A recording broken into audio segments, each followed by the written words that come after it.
Can you start the pod?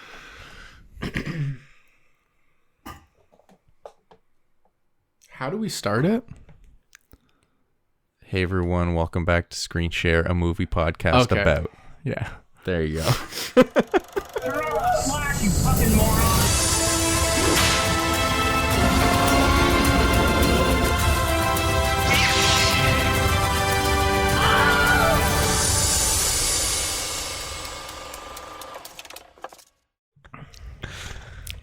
Hey everyone. Sorry, 1 second. A lot of mouth sounds. Hello everyone. Hey everyone, and welcome back to Screen Share, a movie podcast about getting stretched up by the taffy pulling machine. My name's Calder, and I'm here with Adam. That's when you say yes, sir. Yes, sir. 3 bags full. Wow. So related Full to of shit and cum. Sorry, I had to get that. I was too curious about what was in the 3 bags. I had to answer for myself. I watched this movie last night about a killer virus that's found in an underwater expedition on a Russian boat called Contagion? Leviathan. Nope. Oh. Probably would have said that if you knew what it was about. You don't know everything that I know. I know everything you don't know. That's true, actually. There you go. Because there's a lot more of that. I could guess. Math. Guess one thing I don't know. Pythagorean theorem. Y equals mx plus b. Nope, that's a squared plus b squared equals c squared. You got there eventually, but it doesn't really count if you put the wrong answer down on the test. Now, does it? Anyway, in this movie, there's this thing. Then it kills people. It's like a virus. You drink the vodka, you get the virus. And some lady drank the vodka as the same guy. And that guy was played by a guy from Home Alone. One of the Wet Bandits. You know those guys? He played one of these characters. Joe Pesci? I would have probably said Joe Pesci if it was Joe Pesci. So the other one. Yeah. What's that character's name, man? It's like fucking Harold or Lars. Or... I think it's Longus.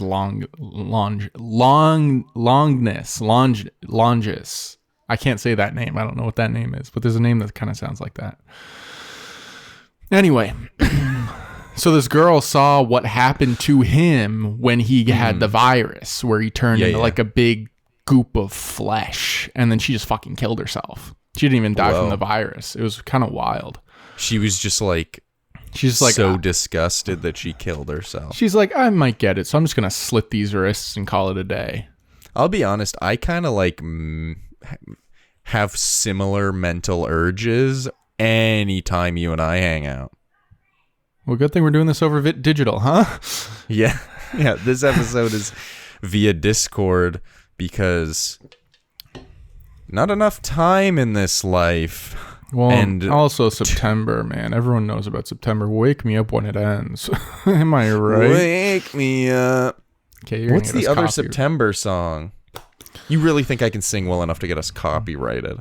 I can. Olivia just yelled Earth, Wind, and Fire. I meant, what's the other September song? Yeah, they have a song How about does that September. one go? Dancing in September. Do you remember the 21st night of September? I prefer that song, actually. So. Yeah, but that doesn't really fit with like what I was saying about the month not really working well. Because that's happy. And like disco, it's like, oh, we're happy. We're having a good time. We're dancing. We have roller skates on. We're doing cocaine. Like, it's a good time. Whereas like with the month and the I guess we should say lives that we've had, it's kind of like, we'll see if I wake up during the month of September. Can I ask you something? Maybe. I just want to ask this off the top. Yep. Where are we ranking this movie? I feel like this is going to be one of the ones where we vastly differ on our opinions, but we'll see. Let's give a little backstory to this movie. So this movie is called Charlie and the Chocolate Factory. Much better name than Willy Wonka and the Chocolate Factory. Willy Wonka, and with the ampersand, not even A-N-D, Willy Wonka ampersand the Chocolate Factory or whatever. Bad name. It's a mouthful. Kids don't know how to say it or how to write it. It's basically a tongue twister. It's like if the Karate Kid was called the kid who learns how to fight using a method called karate. It was like if it was called Mr. Lee, Mr. Han. What's his name? Mr. Han. Mr. Han and the little boy who chops. That's a good name for a movie. We'll keep that. Cut that out. Yeah, actually, let's keep that one. That silence was me slowly realizing how great of a title for a movie that is. Mr. Han and the little boy who chops. Ampersand, obviously. Ampersand, yeah. This is a Tim Burton movie. I think this is the first Tim Burton movie we've done. Yes, it on the is. podcast. Mostly because Adam doesn't like it when things are a little scary, and he gets scared easily. Which, after this episode, it's going to be 4 horror movies in a row. So They're not that... Mine are kind of scary, I guess. Which ones did I pick? I intentionally chose ones I don't think are going to be that scary. I think you're going to be peeking through your little fingers at the thing. It's not that I'm like I don't like horror movies, or sorry, it's not that I can't handle them, because like I've watched some and I enjoyed most of them. I just don't really like voluntarily putting myself into an extremely stressed out position, you know? Yeah, sure. Anyway, I think you just don't like to live in the movie. real world. If I had to Is be the honest real with world The Conjuring?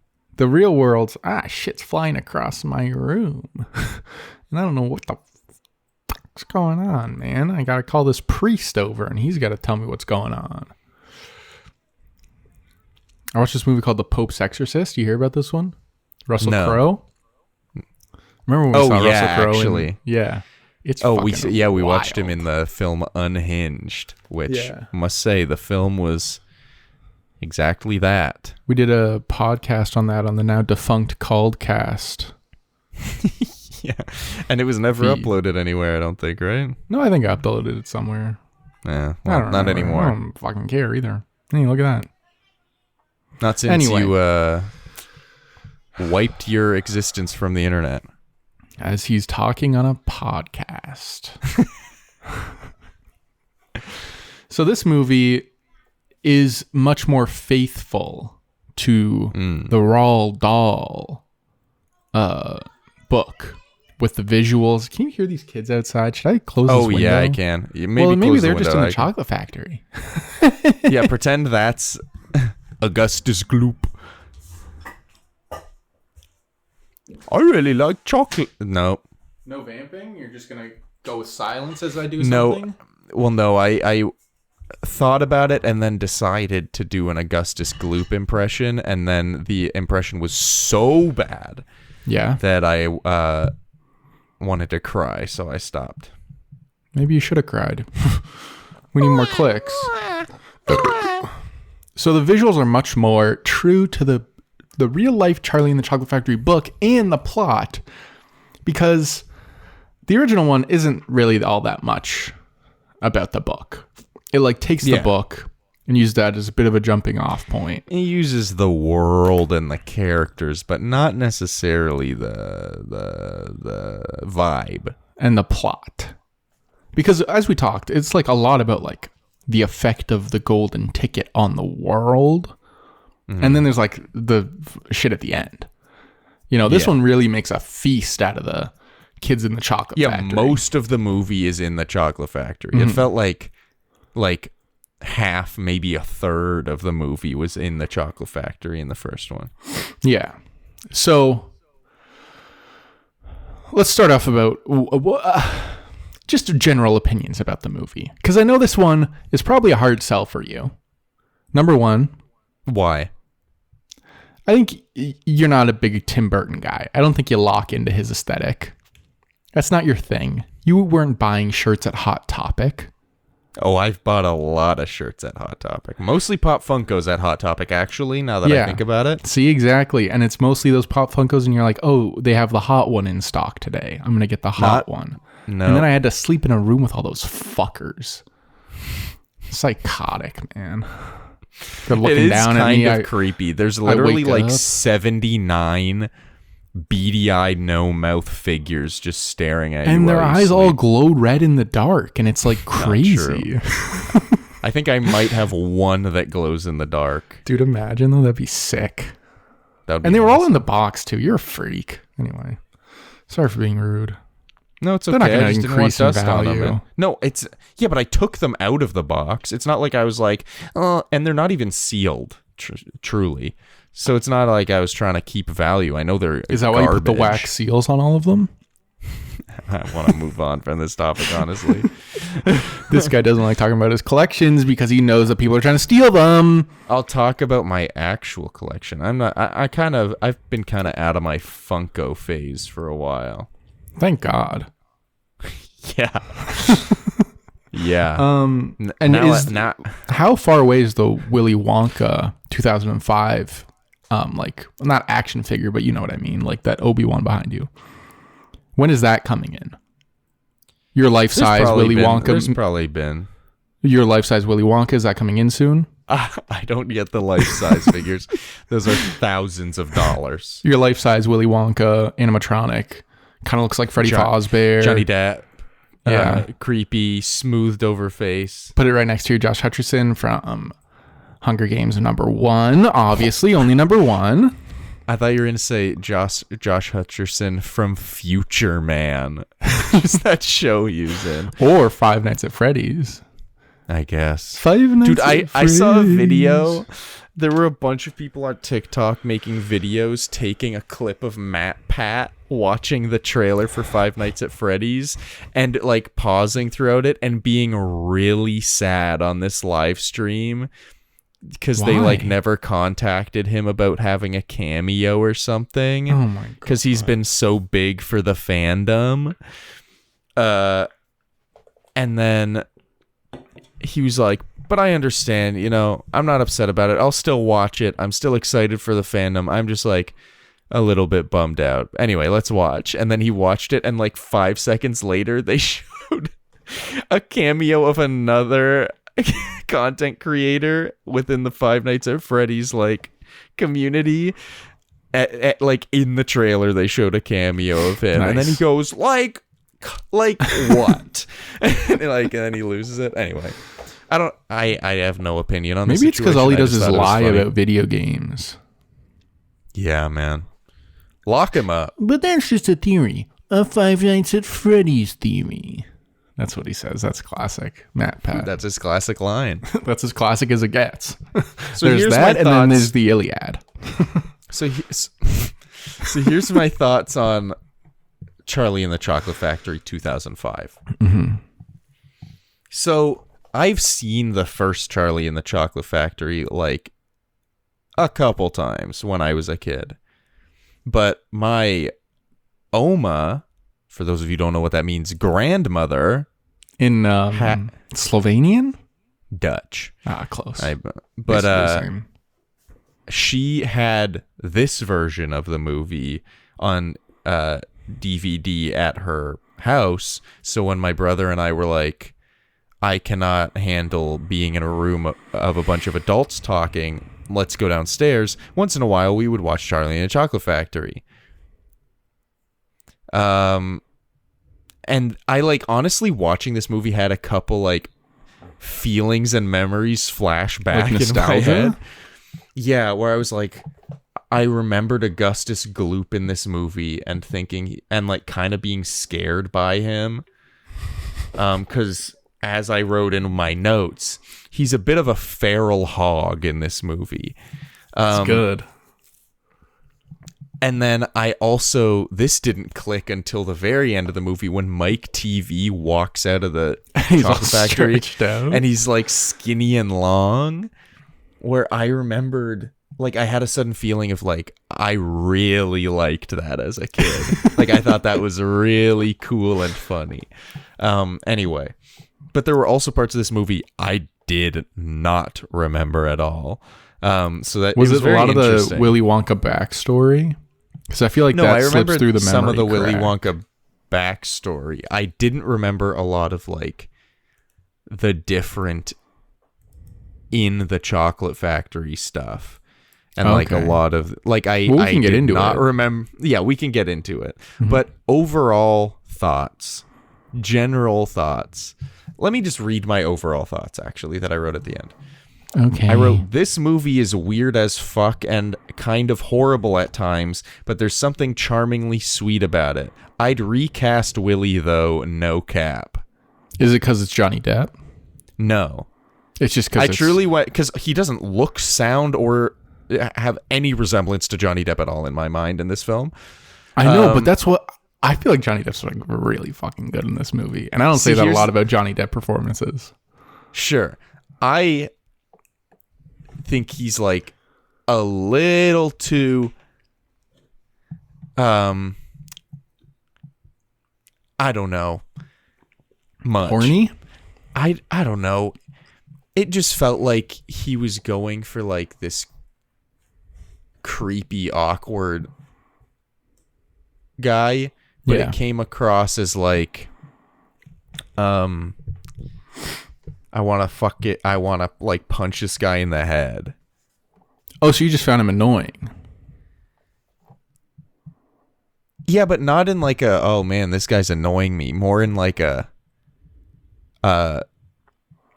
I don't know. It wasn't like I had visceral like sudden reactions. It's just like it felt like every time he was on screen, I was slowly getting my eyes dragged out.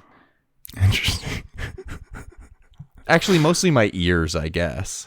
Now, I think the voice is horrible. The voice is honestly the worst part, and the fact that he looks like he's using a TikTok filter that boosted his skin smooth to fucking 500%, and his skin is green.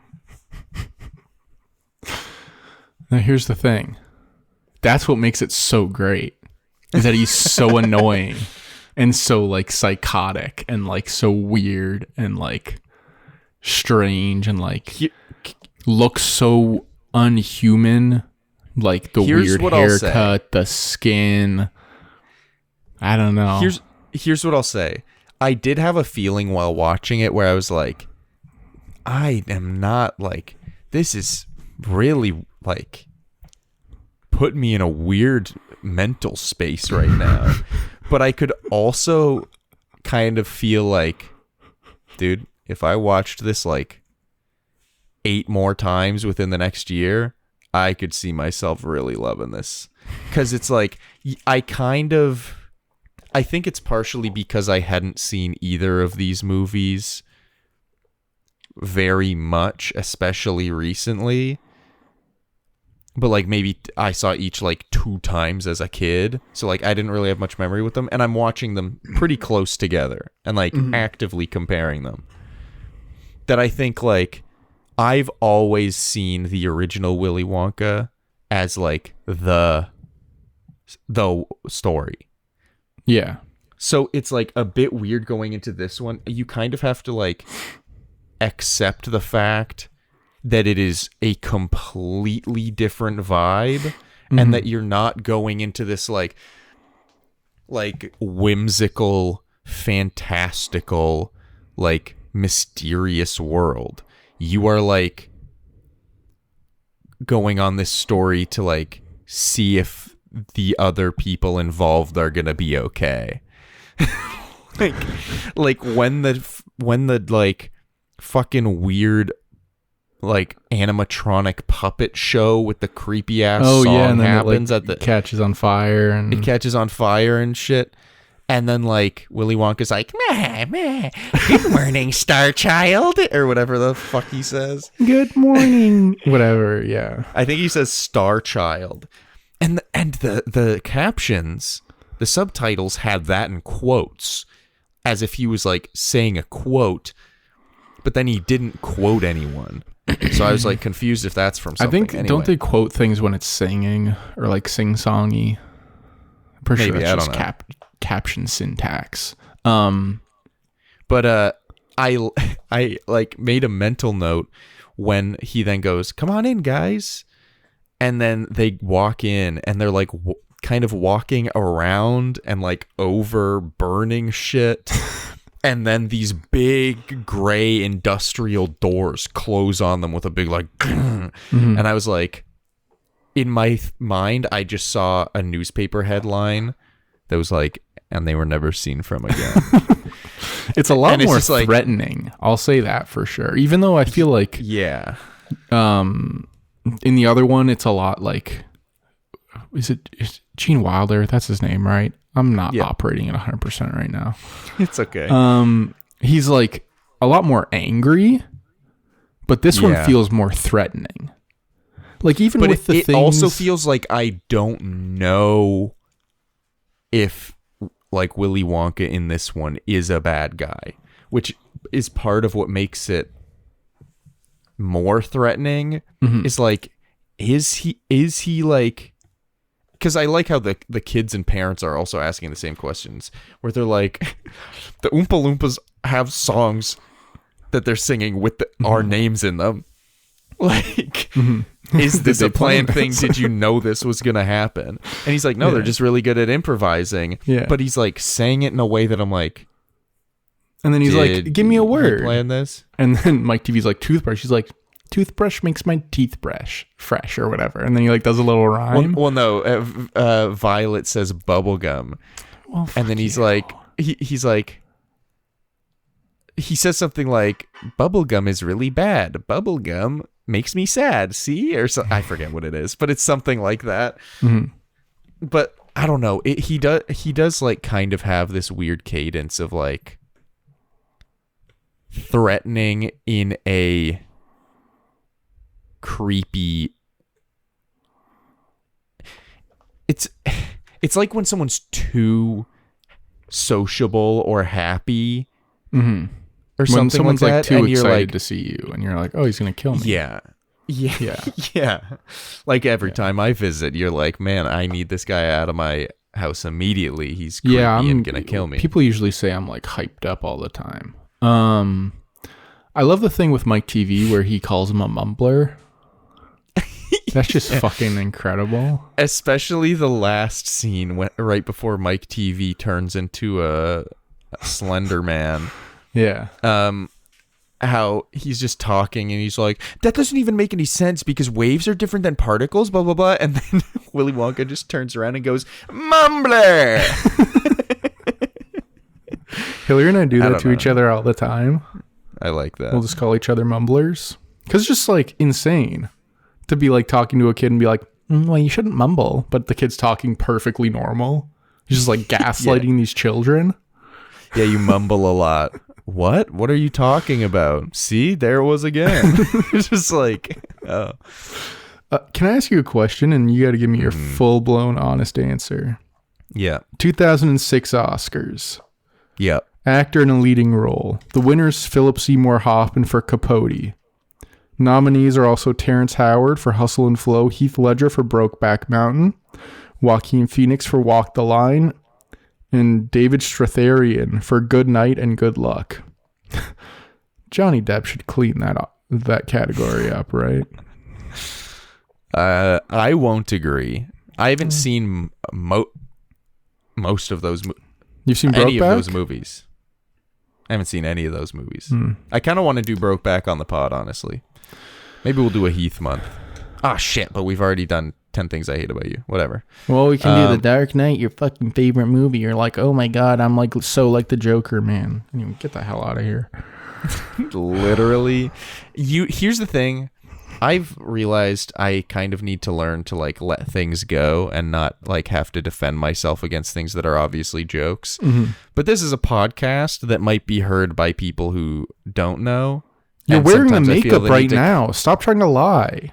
You're just like a bit of a serial slanderer. So I feel like I need to come out and say, I like the dark. Oh, wait, we've talked about it on the fucking Batman episode. But not everyone's listening to that. I like The Dark Knight, but I'm not like a fucking freak about it. Like a lot of Yeah, people. says your Joker t-shirt. There was a while where I liked Dark Knight Rises better. I still like Dark Knight Rises better. Really? Yeah, because here's the I thing don't with really the Dark have an Knight is opinion. like, I still haven't seen Batman Begins. it's like, I don't even know what's going on there. All right. It's like, I do feel a little bit like Heath Ledger's performance has kind of distracted people from the fact that like most of the rest of the movie's a bit boring. I think Two-Face is good. Yeah, But, I think a lot of the movie's just kind of boring though. Yeah. And also that, Especially when he like goes to Japan and like has some fucking video game sequence. It's like, what is happening? yeah, it's all kind of weird. And also it's just like, if you're gonna make Heat, then make Heat. You know, don't fucking. Here's mess the around. truth. They should have just made the intro of that movie and then released it as a short film and been like, that's it. Well, they did the same thing that they did with Tenet. Remember before we saw Star Wars, they played like the opening scene of Tenet. Oh yeah. Instead of a They trailer, kind of did just, that like, with The Dark Knight, I think, where it was like kind of released on its own, that opening.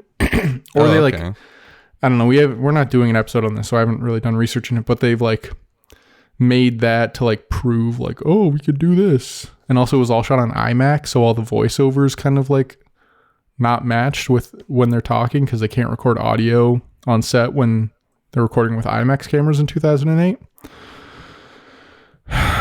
Anyway, I was watching this with Hillary, and you know, she likes this movie, Charlie and the Chocolate Factory.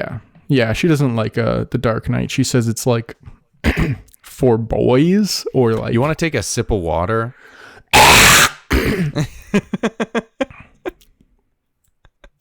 Now here's the thing, Adam. This is water. Yeah. Yep. And he's drinking a Monster. You can't drink a Monster. They're too big and they're scary. Yeah. They're large, And scary, if it doesn't all go in your usually mouth and a hairy. little spills on your chin, it'll just burn the flesh off. That's actually true because their blood is actually made out of battery acid. I saw that on Reddit. So this movie opens up and we're really getting into the storybook feel. The original doesn't really have a lot of storybook stuff. I feel like Tim Burton's thing with this was just like, I'm ripping it from the pages and we're going to show you to it. So there's like the voiceover from who we find out later is one of the Oompa Loompas. Which is so good. Played by Deep Roy, who probably should have gotten some sort of award or something for this, because he literally played all of those in their exact positions. Like he would move and then play it, and he got $1 million. Psychotic. Like psychotic that it was that much or that little?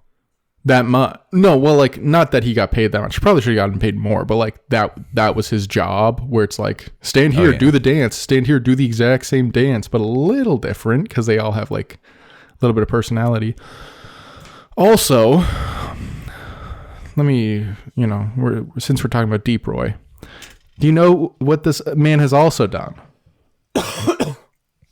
Ketamine? Some of his, I wish, man, probably. He was a stand-in for Yoda and an R2-D2 double in The Empire Strikes Back. Oh, wow. And Return. And also played Droopy McCool. Oh, wow. Which, if you remember a couple of weeks ago, we were on a call and you showed me Droopy McCool. I said, there's going to be a little something about him. Why are you showing the camera? This is audio. I was showing you for visual reference. Oh, Droopy, I have Droopy. an action figure of him on my desk. And he played like 65 Oompa Loompas in this, but he's just been like doing. He played more than 65 Oompa Loompas in this. He played like 500. No, but I mean, like, relax. I know what I'm saying. I wasn't accusing you of not knowing. Adam, you literally just looked at me in the eyes and you said, there's 1 million Oompa Loompas in this movie. I thought I was exaggerating and like amplifying the point you were making. I wasn't like trying to argue. This guy's hostile today. Yeah, I got Did you sick. just reach for a gun? Wait, you got sick? I'm brandishing right now. Yeah, I got sick last weekend. Okay. So I'm kind of still like fucking. I did see a B-reel where you looked like you... It was a dead body. You was a dead body. Yeah. Oh, You so looked like a stupid. husk. I am a husk. Husky, maybe. Hillary's had this cookies and cream Hershey on her desk for a while, and I want to eat Can it. I but be feel like honest? she'll get I mad at almost me. ate it when I was there. I know. She's just hogging it. Fuck. So this really plays into the storybook style, and I think that works because Tim Burton has such like a distinct way of styling things and has like a sort of supernatural ability to make absolutely insane things seem logical in the world of a movie. Like I also watched Beetlejuice last weekend, and you're just kind of like, what the fuck is this? Like, how is this working? How is he making this all work? But like, there were a couple moments throughout the movie where I was like thinking about the boardroom pitch meeting where he's like, and then like of a candy Viking ship will roll up and we'll do like this full Viking sequence where like we get these shots of these Oompa Loompas rowing and we'll have some Viking music and we'll do that for like a solid 20 seconds or more. Yeah. And they're just like, all right. And it's like, well, here's the thing. So at this point, Tim Burton's kind of on a heater because, as you know, he made Beetlejuice, he made Edward Scissorhands, Nightmare Before Christmas, and then he has like a couple bad ones. But then he kind of comes back with this and somehow gets $150 million budget to make this movie in 2005. But like his movies before this were Big Fish, which I think is a pretty good movie. I think we both watched it in high school, right? Ewan Did you watch McGregor? it? Yeah. And he's like going on that. Yeah. Which is like a decent movie, but it's not by no means a massive movie, I don't think. I'd like to watch that again as a not high school student, see if I get more out of it. And then Planet of the Apes, which is regarded as like a bad movie. Sleepy Hollow, which is just like a lot of people say is fine. Mars Attacks. Is that the Mark Wahlberg Planet of the Apes? Yeah, the Mark Wahlberg one in 2001. But like then he somehow swings it so he's making this Charlie and the Chocolate Factory movie that has a massive budget, and then this movie fucking murders at the box office. It made $475 million. Jeez. A Charlie and the Chocolate Factory movie starring the Good Doctor and I Johnny wonder how Depp. much Wonka's. Dude, I was gonna say I didn't realize until I was making the thumbnail for this episode, like an hour ago, that Charlie is the Good Doctor. He is I am a surgeon. He's also Norman Bates too, from Bates Motel. Guy's done a lot, and he always plays characters that are a little off. So especially in this movie. Yes, he is.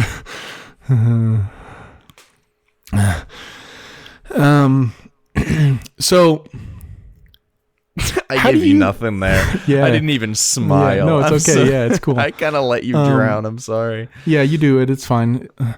I do it a lot. Is that a thing I do a lot? Well, you drown. Our friends have to save you when we go swimming. Bam. That is got you. genuinely true. Re-roasted. I'm a bad swimmer. But imagine like you're sitting in the pitch meeting for this with Warner Brothers, and he's like, okay, Charlie's house. We're going to spend a lot of time here in the opening. What does it look like? Doors are at a 45-degree angle. Yeah, There's diagonal. a hole in the roof that Charlie sleeps under. It's winter. And they do this in the original, but all the grandparents are in one bed. And it's like the oldest bed you've seen. And like there's boards missing, and for some reason there's this, and the bed with 4 people is in like the living room. Yeah. And then also in terms of the town, every other house in the town is kind of normal. But then they have this like seemingly big large plot of land just outside of town with this house on it. Logically, you'd be like, okay, well, they have some sort of property value there. They're not renting this piece of shit. That's kind of true. But like, they're the still city poor. Must have gone to them and been like, hey, here's the thing. This is the canon I'm going to go with. Okay. My head canon is that they are so family oriented. They're so sentimental. Yeah. And this house was like handed down. Now over the years, it's become a bit run down because they haven't had the funds. They're drinking cabbage soup. Yeah. Watering it down. But they own that land just because, like, before it became a city, it was, like, old country. But, like, yeah, it's become run down and they still own that amount of land or something. Mm-hmm. And that the city has gone to them and been like, hey, we'd like to build more, like, townhouses here. Like, we'll give you we money. will give you I guess I was going to say tens of thousands of dollars. At that time, I guess, like, we will give you thousands of dollars for this, maybe $10,000 for, like, this property so we can build apartments, and we'll even give your family an apartment in the apartment. They must have done that. Yeah, logically. But my guess is they went, yeah, but Grandpa Joe's Grandpa John, he built this house. And they're like, you guys are starving. You're eating exclusively cabbage soup. Your little child looks like he's going to die at any minute. And he's working, Let's be too. honest. He's like 11 years old. He's on the job. Yeah. But I guess that was fine back then. That was chill. But then they go, listen, Charlie will be fine.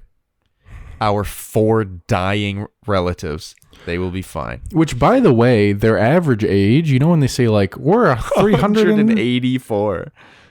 What? They said our added age combined is 184. No, they say it's like 300 and something. Because I did the math, and their average age is 95 years old. Put them down. They're such a strain on the family. They don't do shit. And also, yeah, but they're a loved one. Can I be honest? I had a similar thought to you when they were walking into the chocolate factory, where I was like, Grandpa Joe is like, he's such a scumbag. Almost gone. He's almost gone. Yeah. Like, but then I thought about it because I was like, bring someone younger. But then I thought about it and I was like, yeah, but Grandpa Joe having this experience at this age, even if he died tomorrow, Grandpa Joe having this life experience at this age is no different than, like, if his mom went. Where it's like, they're both having that experience. Yeah, they're at different points in his life. Grandpa Joe's, like, basically, like, he's close. He's knocking on death's door.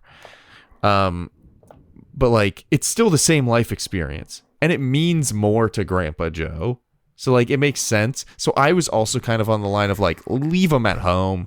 Like, stop feeding him. Slips. Or not stop feeding him. But, like, maybe slip something into his cabbage let him soup. starve. Let's see if he actually can't get out of bed. Because when he's begging for food, he'll be trying to get out of bed. But I then kind of came around to the fact that I was like, but a life experience is still a life experience, regardless of how old you are. Like, Grandpa Joe, even if he died tomorrow, will have died with that experience as opposed to not with that experience, you know? Anyway, it was just kind of like this weird... You know who's getting a lot of life experience? Charlie. Because he's learning how to be a Sigma. You know? Fend for yourself. He also, by the end of the movie, learns how to be, like, a CEO. At the age of, what if the licorice had the little licorice on it? What if the balloon... And Charlie's like, that's exactly what I was thinking. A licorice string. Oh, exactly. That's Grandpa Joe, and he's like, oh, I'd suck that with none of my teeth on. Also, by the end, they can all walk? These grandparents are scumbags. Can I tell you what this movie is to me? But yeah, sure. It's the Bible. So Star Wars, The Rise of Skywalker, bad film. Let's be honest. We're not trying to make things appear as they are not. As you famously say, you're a Star Wars fan, but not a racist or sexist one. That's true. And if there's one thing I'll say about The Rise of Skywalker is that it's a very racist and sexist film. No, I'm joking. Is it racist? I don't know. It is a little bit weird that they're like, let's introduce a character that is related to female black ex-stormtrooper who's British. And they're like, and we'll give this person to Finn to like socialize with. And it's like, sorry, that's and then she's just also Finn. the daughter of Lando. Well, which they imply. They don't explicitly state. And I'm sure now they'd be like, that's not what we were doing.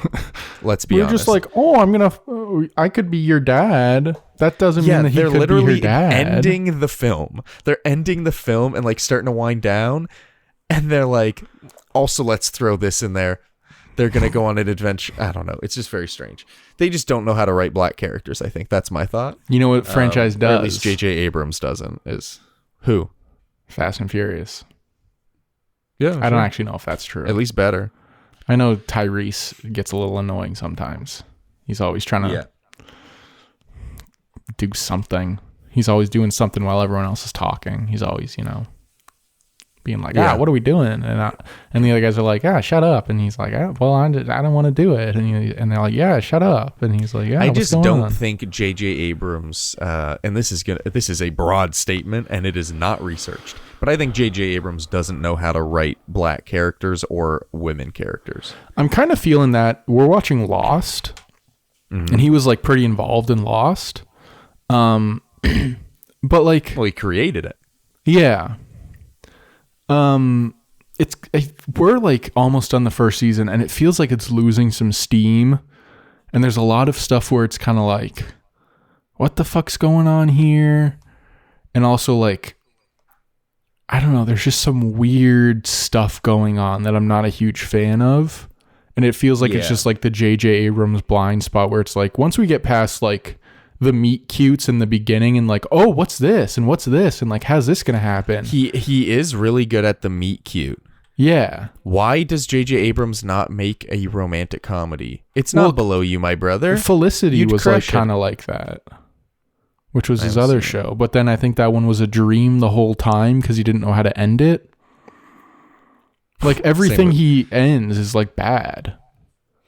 From what I've heard. I haven't consumed all of the JJ content because I don't care enough, but Charlie and the Chocolate Factory. No, wait, I gotta go back to my point because otherwise, why did I bring up Star Wars?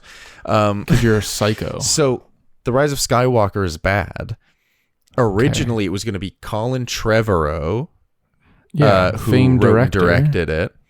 One of the great directors of I our time. remember thinking, when I found that Jurassic out. World? And then he was replaced by JJ, and I was like, it's a bit of a lateral move there.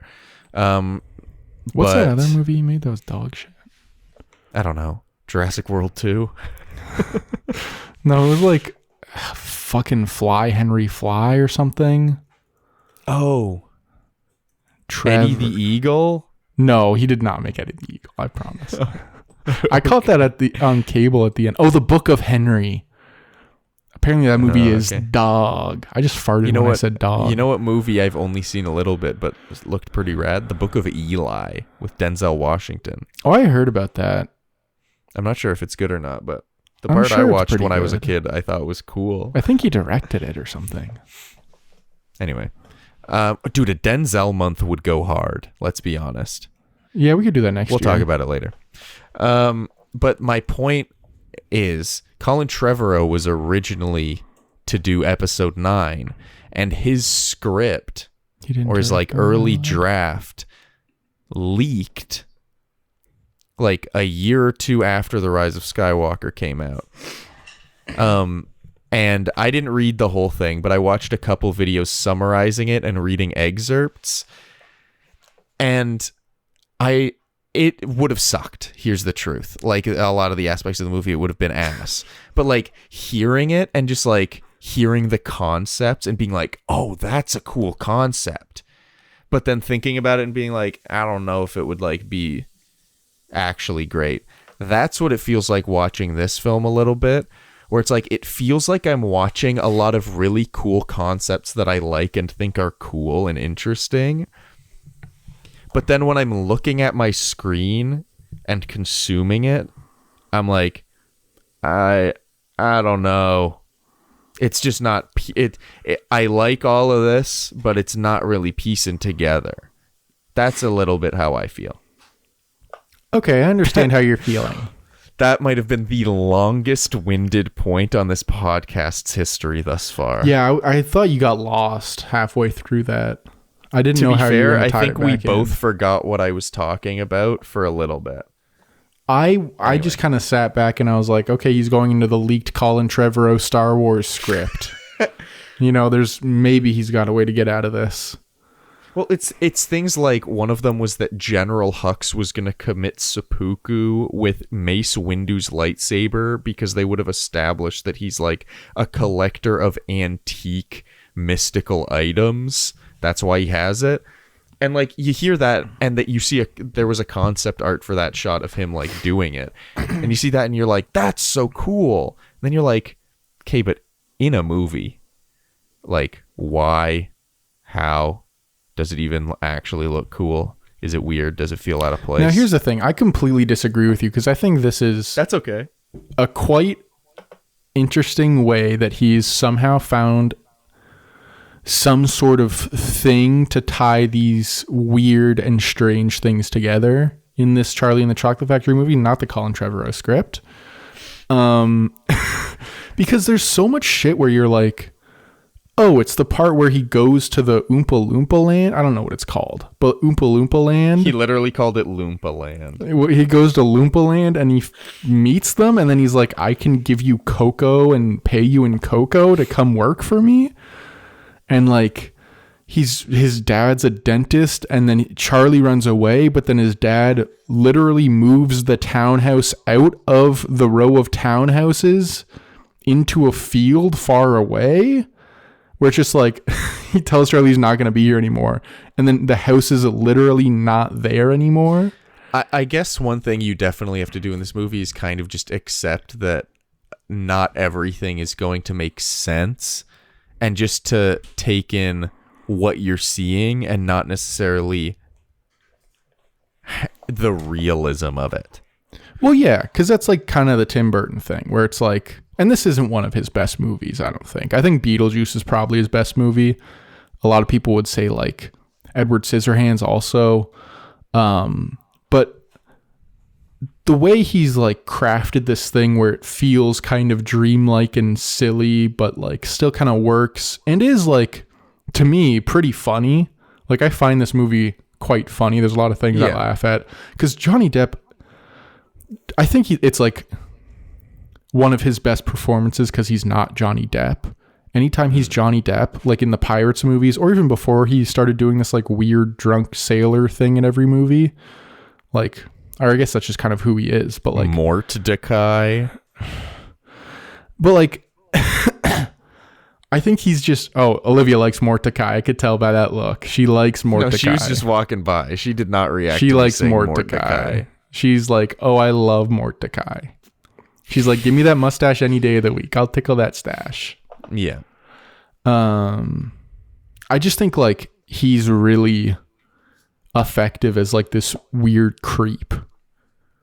And like, yeah, I did kind of like, I wrote down in my notes, where is it? I definitely want to read some of my notes because I was writing. But where I wrote one specific about, I wrote one specific about Mordecai. I wrote Willy Wonka is like a serial murderer in this. And I think not halfway through, maybe like a third through the movie. Like Or once I'll he's say introduced.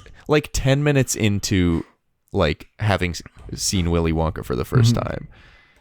I kind of was like, I'm just going to like proceed as if this movie is a thriller. And it kind of made it a bit better. Yeah. Because I was just like, I'm just going to pretend that like, it was a weird thing where I was like, I need to pretend everything I'm seeing is kind of like not real world, but it is in this world and it makes sense in this world. But it's also not really supposed to make sense because the parents are all being like, this doesn't make, and even the kids are like, this doesn't make sense. This shouldn't be working right now. What we're seeing is ridiculous. Yeah. But you just kind of need to accept that that's like the whole point is that people are coming in and being like, we've not really understood how Willy Wonka is running his factory. And then they go in and they're like, we are seeing the most batshit insane things that any human's seen in their life right now. But then also at the same time, it's like, you kind of need to, it made it better for me. Sorry, this is taking a while. It made it better for me to imagine like all these people are thinking what is happening in this chocolate factory. All of a sudden, this big golden ticket thing happens. And then like some people in that city go to the gates and are like watching the people who won go in. And they're like, holy cow, this is insane. And then I'm going to take a real quick pause. Mordecai? So you were on Mordecai. No, I was not on Mordecai. Why would you try to?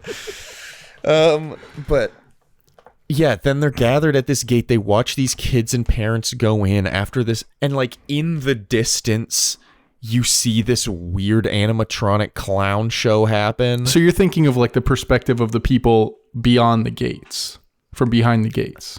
A little bit. And then like they watch them go in and the doors shut, like I said before, and it's just like they were never seen from again. But even though we do see them, it's just like then they walk out and they're all fucked up. And all of them are fucked up and one of them is missing. And then you see this like elevator flying space machine.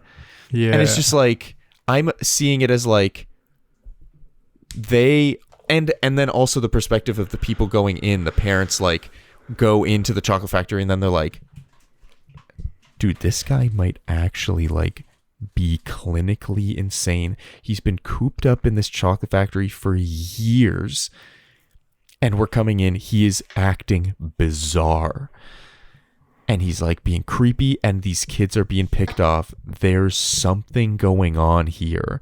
And like that perspective made it so much better. And it also like added new meaning to when he's like, they're thinking like, did you plan this? The Oompa Loompas are saying our names. It makes it like, it feels like a mystery thriller, I guess, where I'm like, dude, did he fucking kill him? And I was like half expecting there to be a scene where he's like, I had this plan from the start. I hate kids. Like, I want to kill these people. I think the way I saw this plan for Charlie. Anyway, I'm done. The way I saw this movie and like the Depp performance is like how Robert Pattinson plays the Batman, where it's like instead of trying to like play two sides of the thing of like he's like where Christian Bale's like he's like personable and like charming, he knows how to do that and also be the Batman. Pattinson's like he's just like fucked up and like he can't really talk to people and go in public, so when he tries to, it's always wrong the way it works, and like he can't talk to cops and stuff at these investigations. Yeah. So like it's that as the biggest child on earth, because Johnny Depp is like, or Willy Wonka is like a child. Yeah. And I just find it funny that he's like figured out a way to play this character like an absolute psychopath who's never talked to a person or like hasn't talked to a person in 30 years. Well, yeah. And also is just like surrounded by toys. And like, yeah, toys and mystical creatures, colorful, like, yeah. Like he's literally in like a toy. He lives in a toy box where like the toys are his imagination. And then he comes out and has to interact with people. And it's clear that he was like, I don't know how to do this. Because he, excuse me, he brought cue cards. Mm-hmm. But like anytime he tries to talk without referencing the cue cards, it's just like absolute nonsense, creepy awkwardness. And like he can't say parents for some reason, which is like right off makes the him bat. Throw up. Yeah. Let's get into probably the most serious topic we'll talk about. All right. Wonka with Timothée Chalamet. Okay. Have you seen the trailers? What are your thoughts? I saw a trailer, but I mostly saw the TikTok. quiet up and listen down. Wait a second. Scratch that. Reverse it. I saw that clip a lot. That circulated on TikTok a lot. What are you hyped up about for it? Nothing. Me too. Wow. I guess I'm hyped up to see what the reaction is. Yeah, I feel like there might be some good video essays about it. Yeah. That's what you want people to be excited for your movie for. I don't know, man. Honestly, if I made a movie, I would be excited for that. Honestly, I'd be like, I hope someone makes a good video essay about this. It feels like it's trying to hit somewhere in the middle between the two movies that we've talked about, where it's like not going to be as crazy and weird as this one, but also not going to be as like, I don't know, funny and like playful and like sort of smart as the earlier one. Yeah. And then we're just going to have this like weird musical about Hugh Grant as an Oompa Loompa and Timothy Chalamet like starting up some shit that feels a lot like a Cats. Like it feels like Cats from the trailers I've seen, where it's just like the plot doesn't seem to make much sense. I think there's a pretty good like overlap in actors as well. And it's also, I think, going to be even heavier on the musical thing. What do you mean an overlap in actors? Like there's some people in Cats that were also in this. Oh, or that were also in the Wonka. previous Wonka movies. No, Cats and Wonka. Okay. Which doesn't mean it's going to be bad, but it's just like it's in London. Dude, it's got some of the similar Hugh actors. Grant as an Oompa Loompa. I forgot that was in the trailer. Yeah, that would have been I hate that. That would have been like an Avengers Assemble moment if they didn't spoil that in the trailer. I was saying the opposite. Dude, imagine we're watching Wonka opening weekend, December. I don't know what the day is, but in December sometime, because for some reason they think this is going to be big with awards or kids or something. And then we're sitting there, and then you hear him go, rattle, rattle. And Timmy turns. He goes, oh, that's not Kylie Jenner, because they're obviously going to put some modern day twists in there, because for the kids. That's not be like, Kylie Jenner. That's not Kylie Jenner. And then it turns, and it's Hugh Grant. The crowd erupts. The 5-year-olds there are screaming. They're like, Hugh Grant. I love him in About a Boy, maybe, or one of those other British movies that are like all the same. He's so good. These are 5-year-olds saying this. The parents are screaming. They're like, oh my God, he still got it. He's still hot, even as an Oompa Loompa. And I'm crying. I'm weeping because my boy Hugh is getting paychecks Hugh again. Grant, and the second thing was Oompa Loompa. What was the first one? Just Hugh Grant? Probably age. Hugh Grant abs? Question mark? I'm looking at the images for this and I hate it. Is the truth. I am not really a Hugh Grant fan. What, Hugh Grant abs or Hugh Grant Oompa Loompa? Either or. Anyway, here's the truth. I'm not going to watch it. Unless people are like, oh, it's amazing. We'll do it in like shitbag month or whatever. Yeah. One thing that I think is super important that we haven't talked about, because I think we're kind of running close to the end here, is the music. There. I like the music in this movie a lot. I think it's pretty fun. I do too.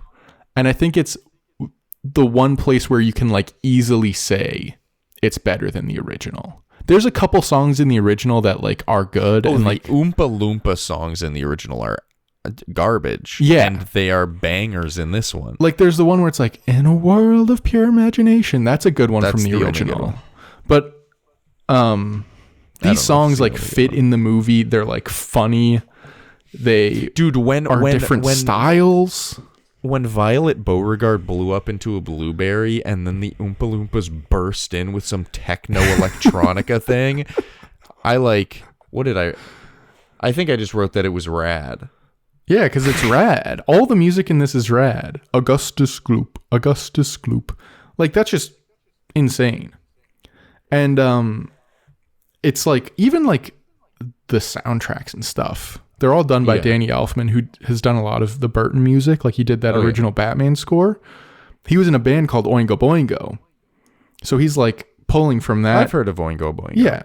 So he's like kind of pulling from that to make these, and that's why it can span such different genres, because there's like the what's the one that's like kind of like Beatles, where it's like pop? I cannot rock. name the Oingo Boingo songs. No, not Olivia, the Oingo Boingo you know- songs. Oh, never The mind. Charlie and the Chocolate Factory, not the Veruga Salt. Where like Veruca after, Salt, yeah. where after she gets kicked into the chipmunk thing, they're like, "Lovely Mrs. whatever." That song's fucking fire. Yeah, man.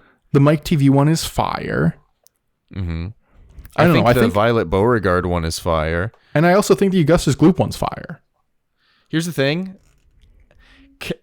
Here's a confession. One of my earliest notes was that the Oompa Loompas are worse. Because I was like, it's literally just a brown guy with a twirly hair and a Interesting. onesie. What? Well, they didn't do it. They didn't do This is anything. before to they'd make done it- anything yet, right? What do you mean? This is before they'd done something. You're just like off rip. Oompa Loompas are worse. Yeah. Okay. It was just visual. I was like, this is. You don't like the literally design the- as much. Well, it's literally the equivalent to if in the new one they literally just like shrunk Hugh Grant, but he was still Hugh Grant. Oh my And god, then that would they just make like it 10 put times him in better. they just put him in spandex or something, and we're like, this is the new Oompa Loompa. That's what it kind of felt like. But man, these Oompa Loompas are way better. They're so good. Well, Deep Roy is just fucking murders it too. Oh yeah, He's incredible. It's incredible. But their songs are better, dude. We've said at the same time 3 different times in this episode. You know that's how you end your sentences, right? No, that's how I fix the pause in between 2 sentences. Frenemies, am I right? Get Olivia on the call. She'll know about frenemies. No, Frenemies. no. Can she hear she's me? Not gonna hear. Just say it. Say frenemies to her. Say it. Calder wants me to say to you, frenemies, Make the noise. and then he says to go. I knew exactly. I heard it through the headphones. She said she heard it through the headphones and knew It's exactly. so good. You know, it's like watching your parents fight. It's like, I've let's seen go. that clip as well. You don't believe that I've seen a clip that is popular on the internet? You're a liar, Adam. It's when Ethan is like, your end of your sentence is like that. There you I go. watched this video essay on like the history of frenemies, and it was pretty good. I forget who made it though. Oh, we've watched that before as well. Where It's she's long, like though. standing I in fell front of asleep. the pictures. Yeah. Yeah, it's a pretty cool video. I forget what her name is. Let's get into questions, because I think I we forget love the what we Oompa were just talking Loompas. The about. songs we are were- incredible. We were talking about the Oompa Loompas. Way better. Yeah. They sing better. They act better. They have more interesting things to do. And yeah, Deep Roy absolutely kills it. Yeah, that's truly it. The backstory was interesting. I found it interesting that he's literally like paying him in granola bars, basically. Just like, here you go, have some. I mean, it seems like they like basically worship the cocoa cocoa? bean. What So do I you guess think? like to them it makes sense. Anyway, sorry. What do you think of the proposition of Wonka at the end of the movie to take over the chocolate factory, but you can't have your family there? Would you take it? In Charlie's position, yes. In my Even position, no. Without. What do you mean? Oh, because he's so poor. Yeah. But even If without I'm your Charlie, family I'm there? like, if I'm Charlie, I go and I'm like, hey, would it be all right if I made like just $1 my million parents a came? year. Would it be okay if just my parents came and like they work at the factory as well, and I don't bring my 4 grandparents? Wow, that's a little rude. Grandpa Joe already knows the whole system, though. Yeah, but he just had the greatest day of his life. He's gone soon. Just throw him in the chocolate river. He'll drown. He can't swim. He's got osteoporosis. Or put them in the TV or something. I don't know. That's so true, actually. Because when you're smaller, you die slower. Well, yeah, because because gravity's so much less on you. Yeah. Weird. What? Yeah.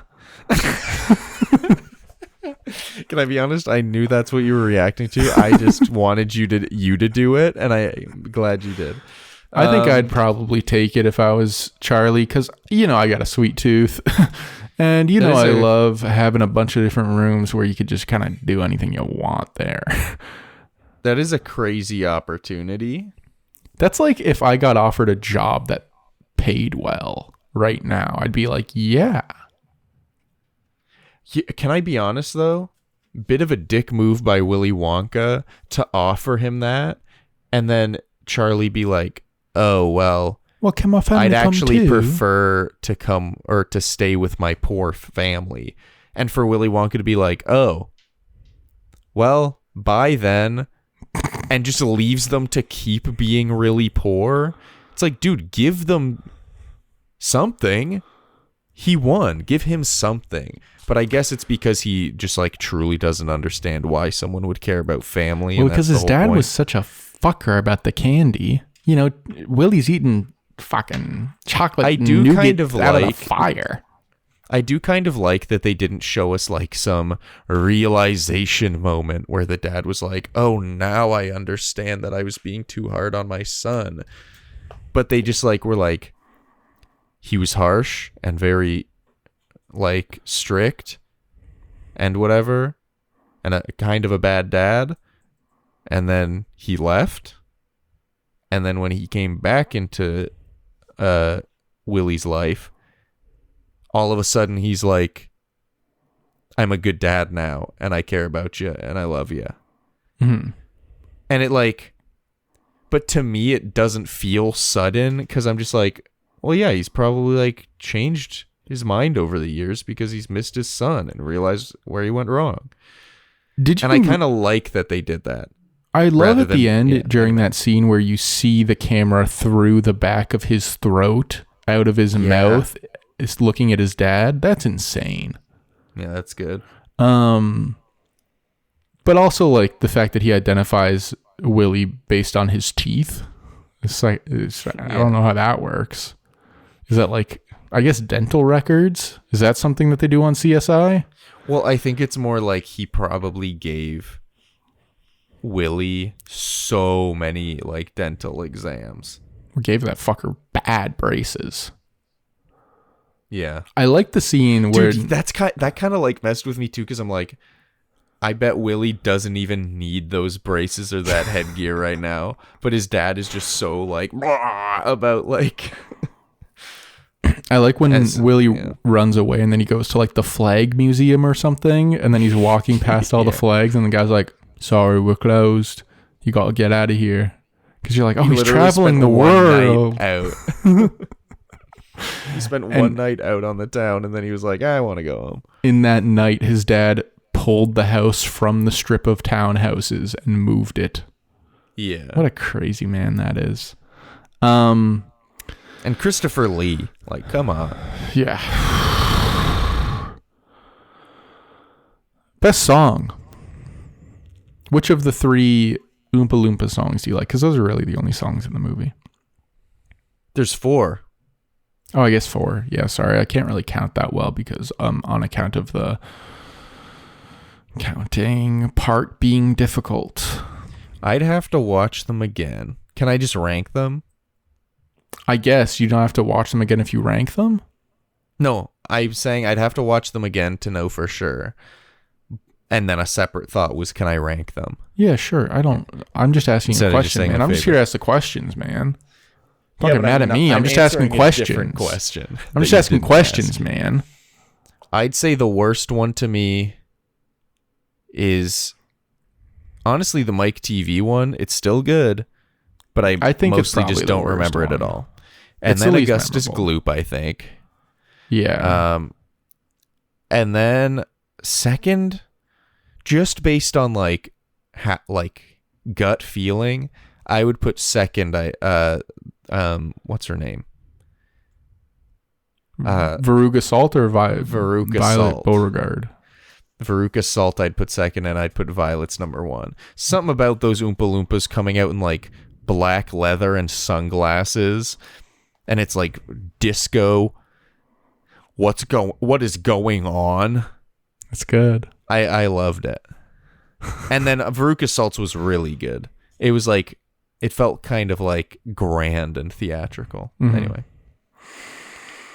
What room would you want in your chocolate factory that your glass elevator would take you to, and then you would be there? I'd look, ever since I was a kid, I've wanted a go-kart track in my basement.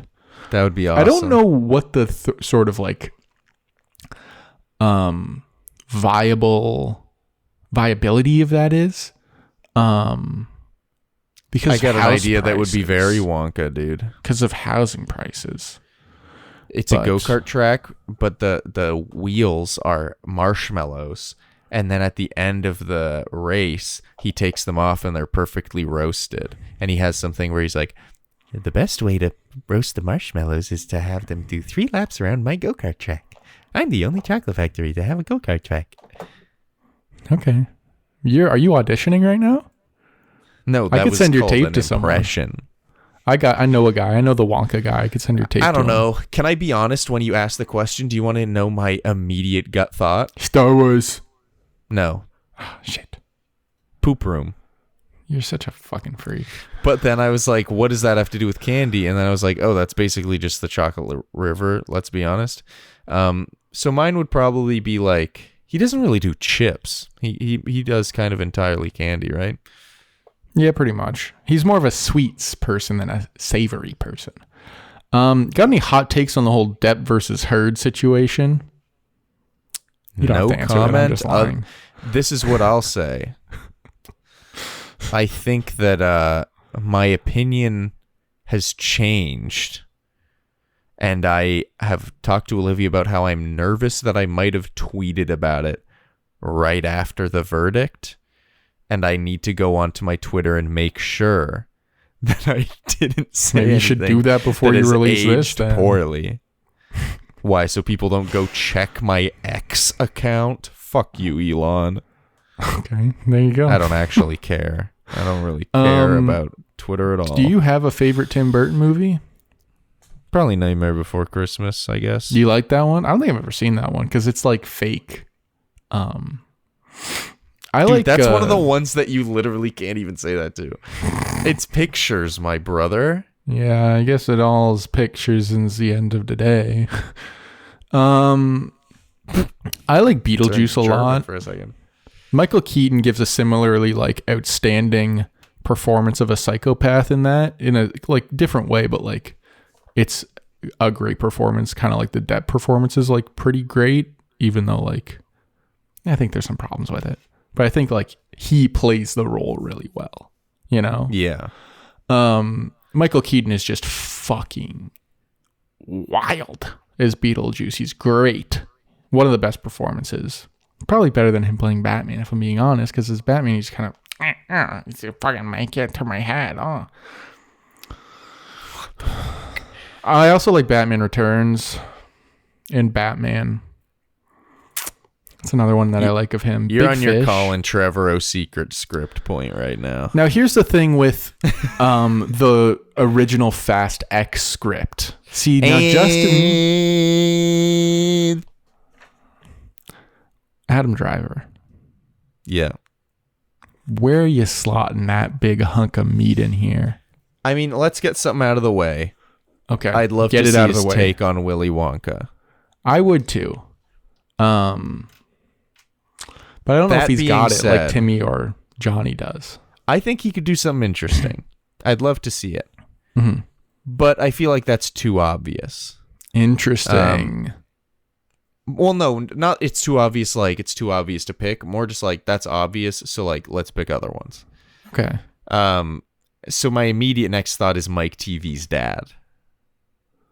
I was thinking Who's the girl that brings her dad? Violet Veruca Beauregard. Salt's. Okay, I think Veruca Salt could be good. Maybe I'm thinking of him a little too beefed up for Mike TV's dad. Well, I just think I'm like, he could be like, just imagine he like slicks his hair back. Did you hear that? No. Okay. I mean, thank maybe the God. mic picked it up. Discord might have cut it out. But imagine Adam Driver, hair slicked back, big rim glasses, and a shitty posture. Like, he could play like a nerd dad. Yeah, I could see that, but I think I'd go with Veruca Salt's father. You can go with Mike TV's father. I also think he could play a really convincing Augustus Gloop, like at his current age now. Yeah. Yeah. And where are we ranking this son of a bitch? Before we do this, Oh, can I okay, just sorry, read you a sorry. couple of my assorted notes? Okay. I'm just going to run through them and read the ones that catch my eye. First, very Tim Burton intro, very industrial. Okay. Yeah, because it was like very goes through the interesting. whole factory. I did want to mention this. It's got a pretty cool opening shot. Yeah, it is very long. I guess we didn't really talk about the effects at all. I think Well, the that's my effects are- next one is CGI Wonka hand, because it shows him putting the golden tickets on the Yeah. things, and I'm like, that looks CG. But then later when he's there and he's like doing things with his hands, I'm like, I think the gloves just look really weird. Like, it might have actually been his hands, but the gloves just look weird. The CGI is a little wonky in this movie, though. Yeah. Because it is older and like it's 2005. My thought was like, I wish this movie was made like 4 years later than it was. Yeah, that makes Because then I'm sense. like, it would be before it would went be full CGI. Well, before it went like to what Wonka is, where it's like before it's like weird. Because I feel like we're in this weird Hollywood studio involvement era where it's like, let's do things, but like, let's make it as fucking bland as white paper, like, as we can. You know what I mean? Maybe that was an aggressive take.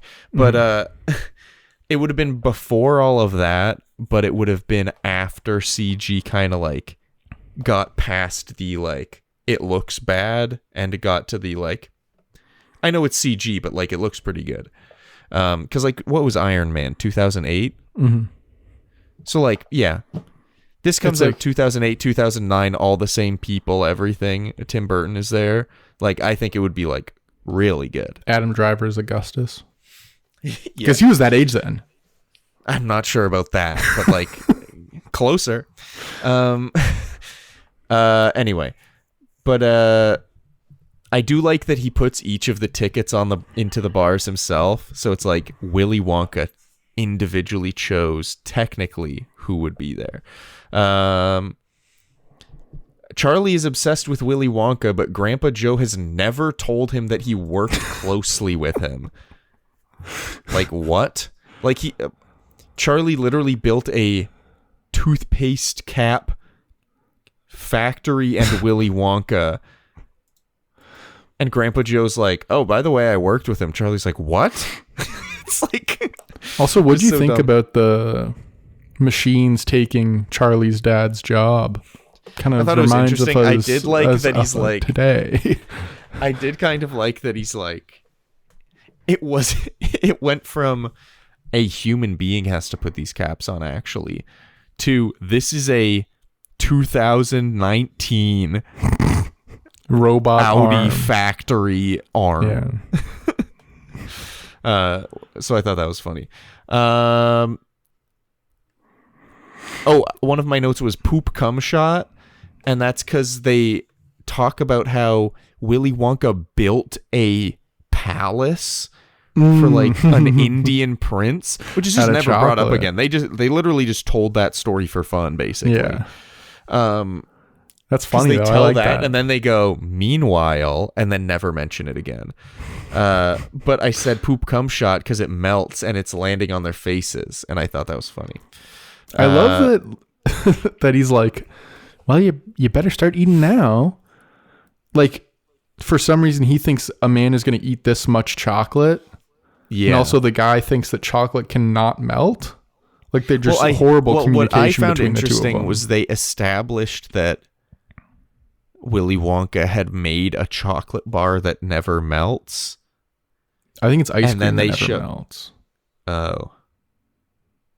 Because you can lick that ice cream all day. Because I thought, I was like, they established that he made a chocolate bar that never melts, but then the castle melted, and that he was just going to be like, oh, but it's because, like, with that much chocolate, like, it's very difficult to even make a little bar not melt, let alone a palace. But then they just never talk about it again, so I was like, oh. Now, here's what would happen if this movie was made today. That guy would come back, and he would be the villain of the movie. They would have to fight him because he was getting of it. revenge or something. And yes, he would be getting revenge on all of the people who did that to him, and he kidnapped the Oompa Loompas. And that's sort of why you should let the fans write the stories instead of the people who make the movies write the stories. Another note was, I like that Grandpa Joe gets a motivation other than, fuck it, I'm healed because Charlie won a free tour of a factory and I'm bored as fuck in this bed with these crotchety old fucks. Was a note that I wrote. Because in the first movie, it's like, Grandpa Joe, I won. And Grandpa Joe's like, oh, cool, I can walk now. It's just like, yeah, it's chill. Dude, you've been bedridden. Uh-huh. And then he's just like, but I'll take a tour of this thing. At least in this one, it's like they give Grandpa Joe a motivation as to why he would want to go. Mm-hmm. Because like he used to work there and he's just like dreams about going back in. And like even when he does stand up again, they make a bit more of a big deal about it. Where it's like he's just like so excited and like brought into this state of like euphoria. Is that you putting that, his like, hat he's on? able to stand up. No, this is just me fucking waving around to show the severity of the situation. Anyway, I like that they established Grandpa Joe as a bit more of a character, because in the first one he's kind of just a piece of shit. I found it interesting how they showed the golden ticket phenomenon all around the world, and there was a bit where someone traded a goat for a chocolate bar. I thought that was funny and crazy. Charlie's other grandpa is a piece of shit, but he's so for real. Hey, you may not like him, but he tells the truth. Well, it's just like every time that like everyone else around Charlie is trying to cheer him up, that grandpa comes in and he's like, that's not true. Things are fucked. But then he's like kind of right. Mm-hmm. I think you're just in your Doomer era. Maybe. Oh yeah, then my note saying Augustus literally looks like a feral hog.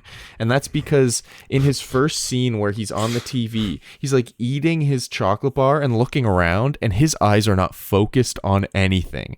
And they are darting around. And it's like, it looks like a pig who's looking to kill. And it's just nuts. And I wrote a note later that was like, the feral hog comment is actually aging well, because they do that sequence where he's crawling on the ground and they do like a POV shot and there's music that's like playing and he's like and he's like crawling around on all fours, and I'm like, oh, okay. I felt like a bad guy for saying that earlier, but I think they're going for feral hog. Hey, boy's got to eat. You know, he's a big boy. You got to keep him fed. He needs to eat. How many more of these notes do you have? I'll try to go through them quick. Okay. Mike TV dropped the R word, which I guess just like sign of the times, but and I guess he was like playing Harry a gamer. Styles. Come on. He was playing a gamer. I love the candy shop owner in this movie who's like, Charlie, don't listen to these people, go home. Cool guy.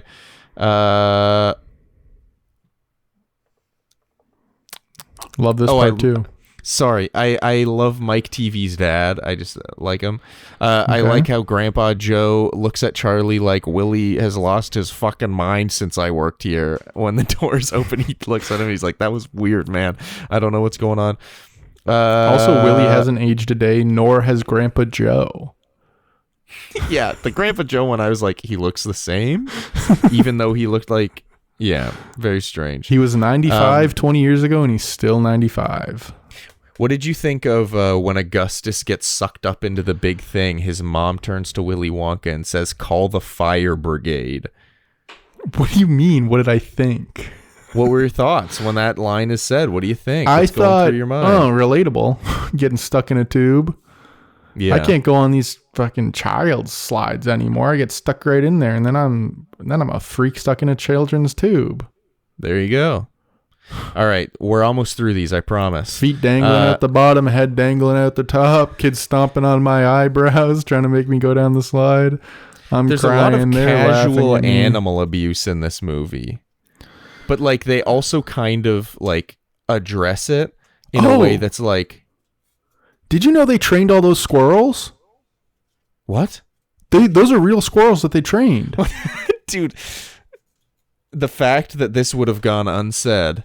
What? They look CGI, dude. No, well, some of them probably were, but like for all the close-ups and stuff, they like trained a bunch of squirrels to do that. That's incredible. They saved them from like this, like I don't know what's it called when you have like a bunch of things. Enclosure. Sure.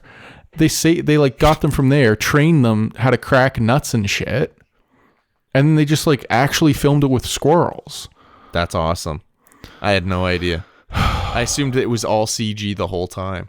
No, because you couldn't make animals look like that back then. I was gonna say they looked like really good compared to how bad everything else looked. Yeah, because they were real squirrels.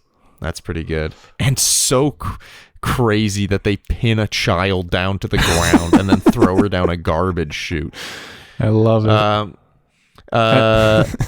But yeah, there's also the scene where they're whipping the cow.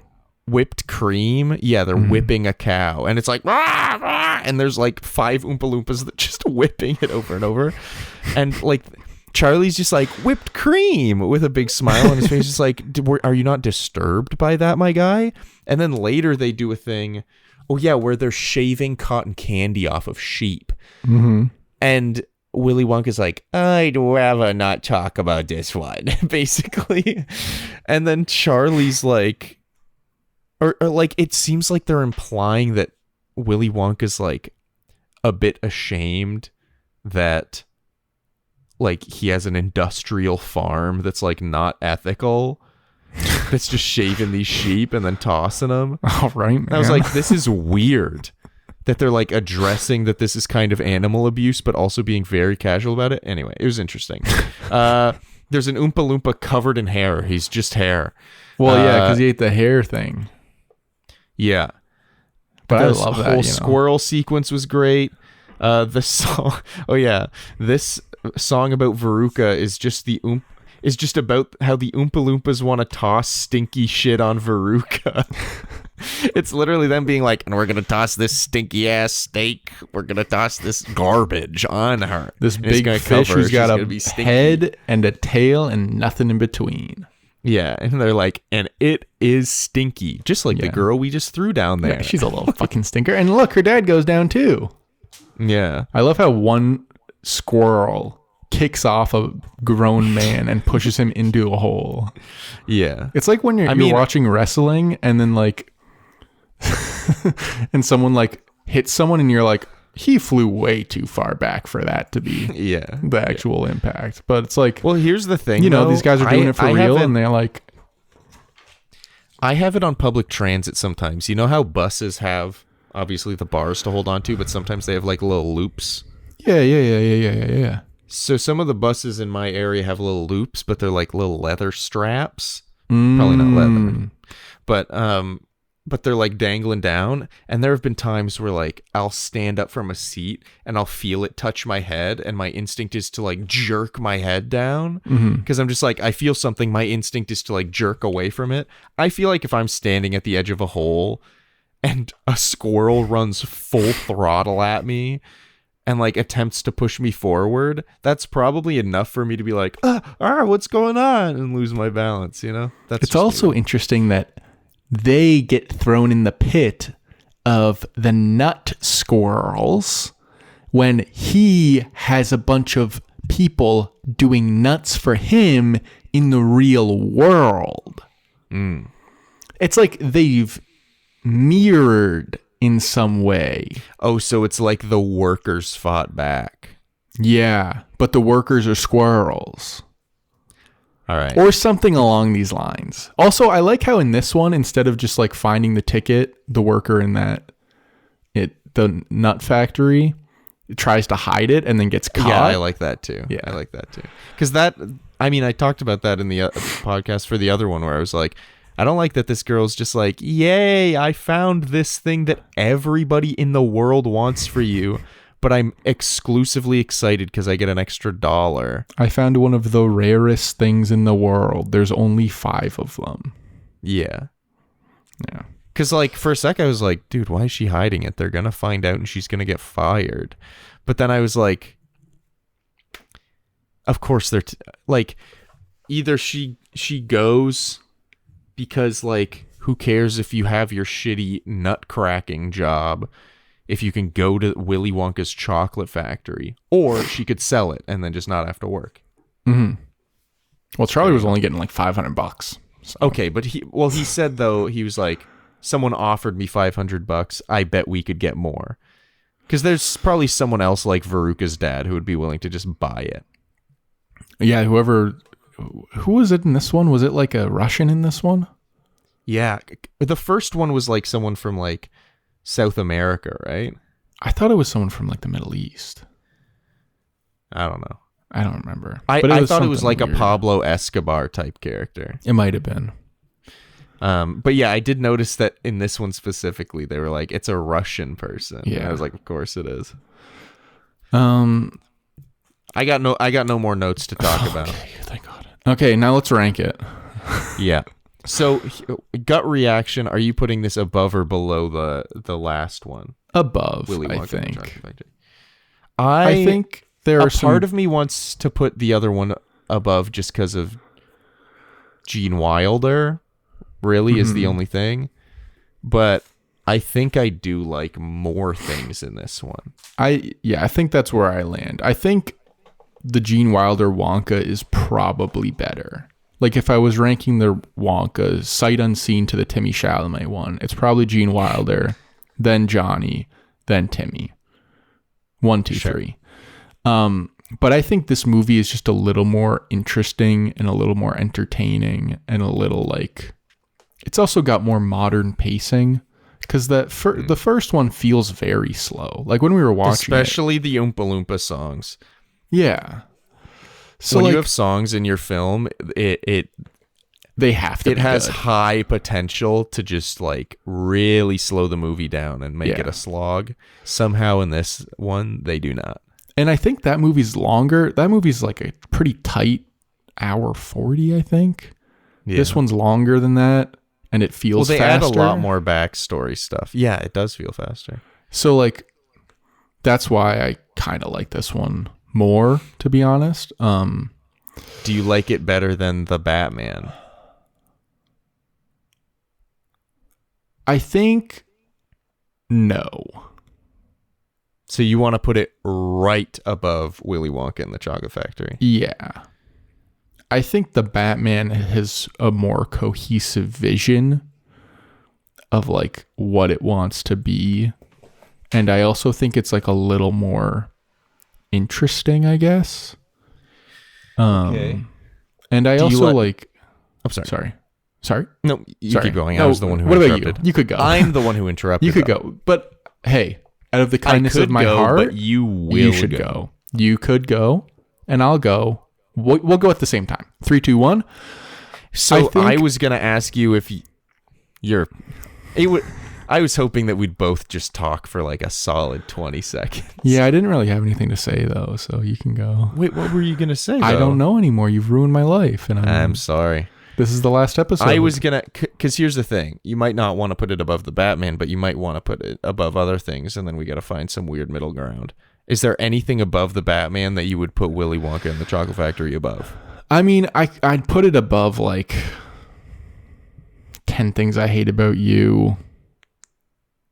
Maybe Apollo 13, but that's about it. Like, Okay, then I'm fully comfortable putting it right below the Batman. where did we? Oh yeah, we put the new Karate Kid one. down. Okay. I saw Karate Kid at 18 and I was like, what? Did we actually fucking do that? And then that's the old one. Yeah.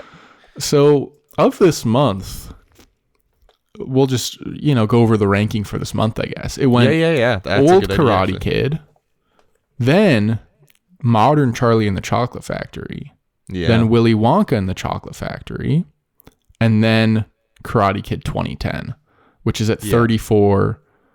So, yeah, I think it's fair. These two movies are pretty even, but they're pretty different.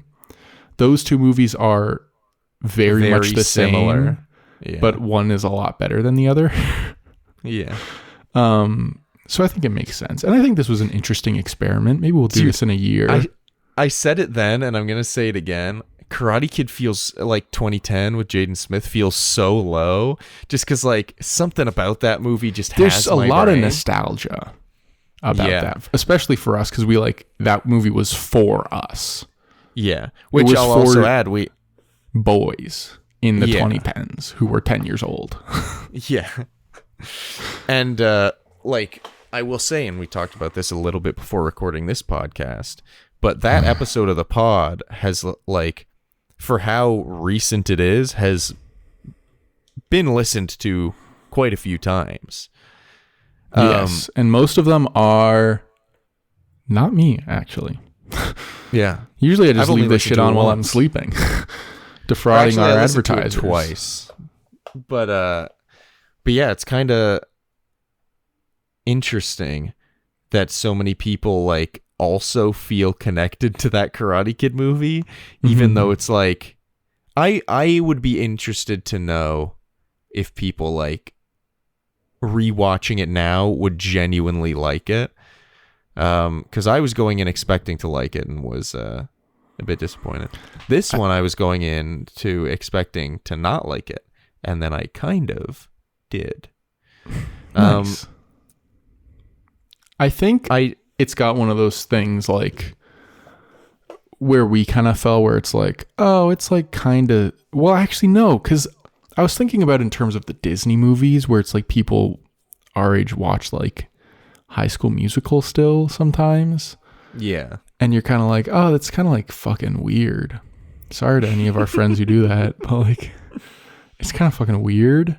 But also those movies are like an hour and a half, but Karate Kid's like 2 hours and boring. Yeah. So I feel like the barrier to entry also just is too high. And also it's not silly either. Like those movies are at least silly. Here's what I'll say. I think there's probably a pretty large overlap of people who really love to watch old Disney shows and who would, if Jaden Smith Karate Kid was brought up in conversation, those same people would probably say, I love that movie. That movie's great. But not necessarily the kind of person to have seen it recently, because I think it's all kind of nostalgia based. And it's all, I feel like most of it is the Justin Bieber song. Yeah. Like it's at least a lot like of it's just like, oh, I like that song. That's what I remember. At least like general public, I think I would agree. For me, Not it's like Jaden Smith and like them actually being in China and like making a super sick and dope Star Wars reference. Man, let's get into it. No, we gotta end break this it epi. down. I've gone on too many rants this episode to not end it right now. But that ends our episode for Charlie and the Chocolate Factory, ranked at 28 on our list, under the Batman and above Willy Wonka and the Chocolate Factory. This also ends our remakes month. We hope you enjoyed it. I kind of liked doing this. This felt like even more of a theme than like a lot of our other themes. Because a lot of our other themes have been just genres. Yeah.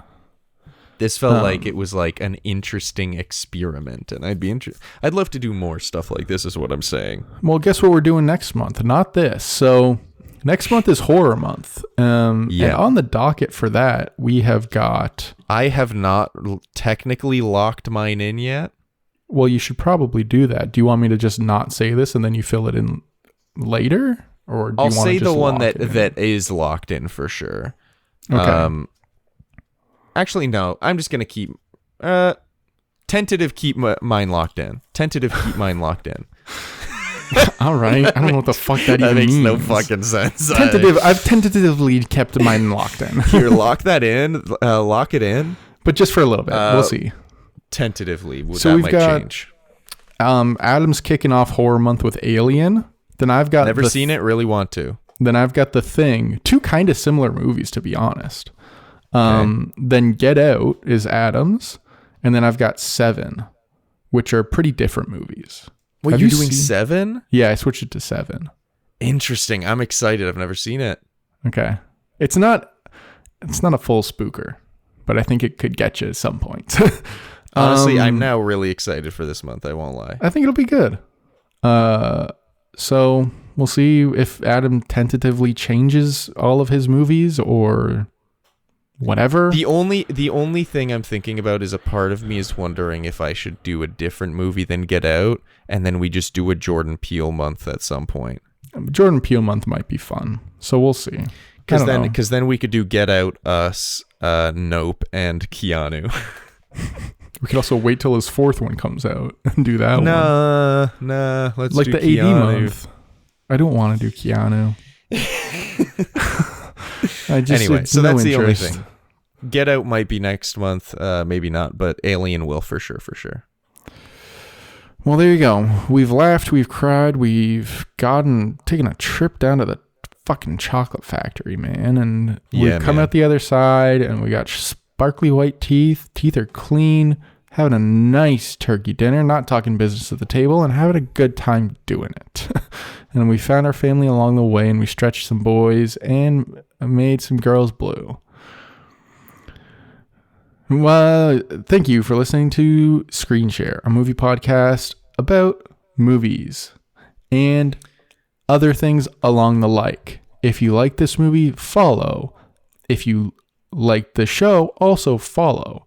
If you like this episode, download it, listen to it while you sleep. Also, if you're on Spotify, there might be a little question that you can answer if you want. I don't know if that's...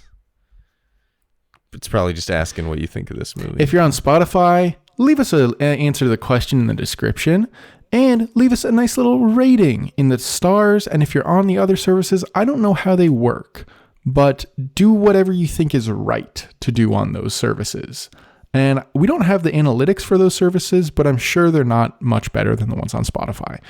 So let's go. Let's have a party. Good night and good welcome. See you on the next one. Alien, starring Sigourney Weaver, Ridley Scott movie, came out a long time ago, and it's supposed to be spooky, so we'll see how that goes. And 3, 2, 1, and we're going out. No, it's gonna be scary next month. Get ready, and don't get too scared watching the movies, because we want you to come back and listen to the podcast, and don't be too scared for the podcast. And over and out. Over and out's how you're doing it for sure.